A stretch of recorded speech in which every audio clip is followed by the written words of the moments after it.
Ayun, magandang araw po sa inyong lahat. Nako, eto.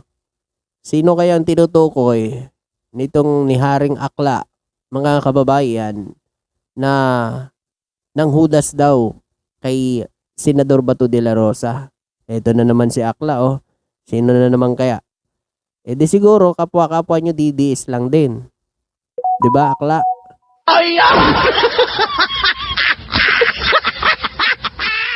Basta ang sa amin lang, aabangan ka namin dito na umuwi ka rito sa Pilipinas. Harapin mo yung kaso mo.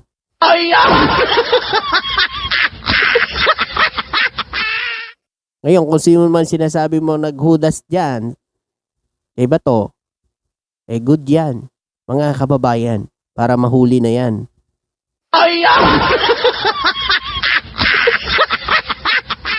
Hindi nyo ba alam, mga DDS, para may kasama naman si tatay nyo dun. 'Di ba? Eh pag napadala yan, edi magkasama na sila, 'di ba?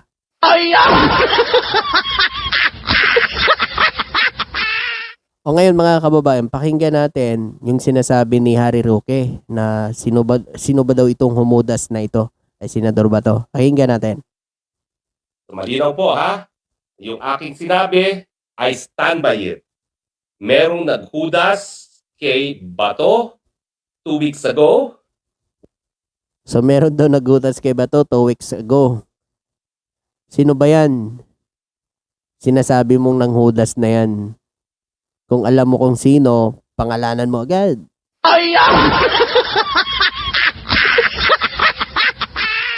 Baka mamaya si BBM na naman ang sisisihin mo dyan, Akla.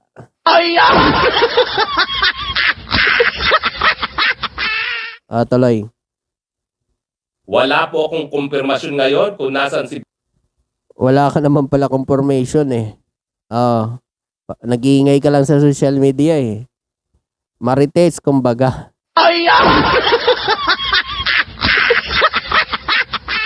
Minarites lang pala sa'yo eh, na may naghudas dyan sa kanya eh. Aniwala ka naman. Uwi ka kasi sa Pilipinas.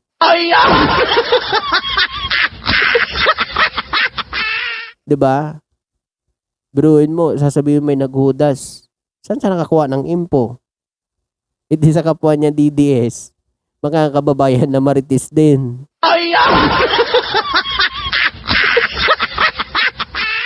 Tuloy.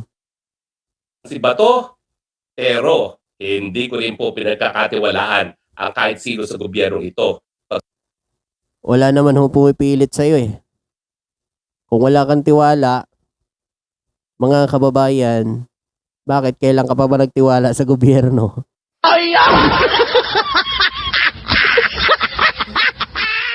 Ang sa amin lang, mahuli na yan. Tuloy natin. Pag sinabi nila na hindi pa nahuhuli si Bato, dahil pag nahuli nila yan, idediretso nila yan sa dahig. Ayaw mo niyan, may kasama na si tatay mo dyan. O ikaw, baka gusto mo rin umuwi. Nag-aantay na rin ang selda sa'yo.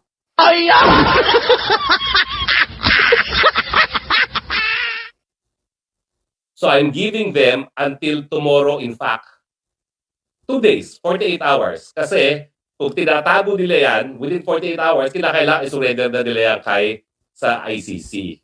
So until 2 days have passed, well, hindi pa ako sigurado at hindi ako maniniwala na hindi nila hinuli si Bato dahil I can assure you, hindi nila aaminin yan. Naniniwala ang Malacanang na diversion o paglilis lamang ang mga bali-balita na naaresto na si Senator Ronald Bato de la Rosa.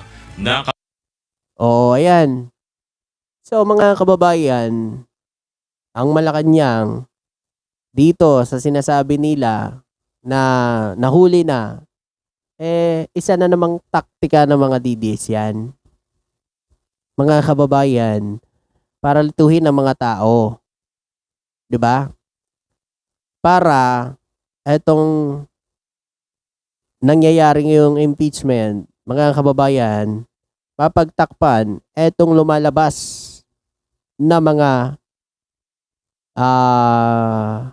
ebidensya laban sa bise.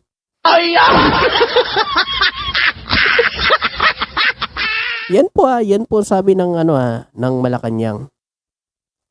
Na kagagawan umano ng mga kaalyado ni Vice President Sara Duterte. Kagagawan nyo yan, no?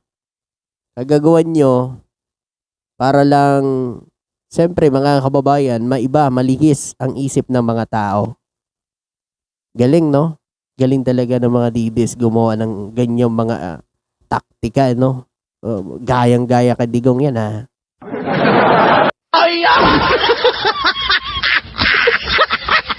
Nga lang, hindi lang obra sa panahon ngayon. Diba? Pero si dating presidential spokesperson Attorney Harry Roque muling iginiit na may nang hudas umano kay Senator Bato at naniniwalang maaring itinatago lamang ito at pilit na dadalhin sa dahig. Kalokohan. Kung nahuli na yan, edi nagwala na yung mga supporter nila dyan sa airport dyan. Nag-abang na mga yan.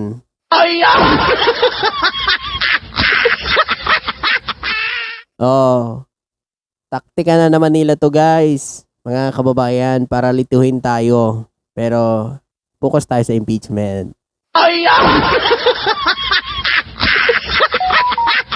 Maraming salamat at magandang araw ho sa inyo lahat.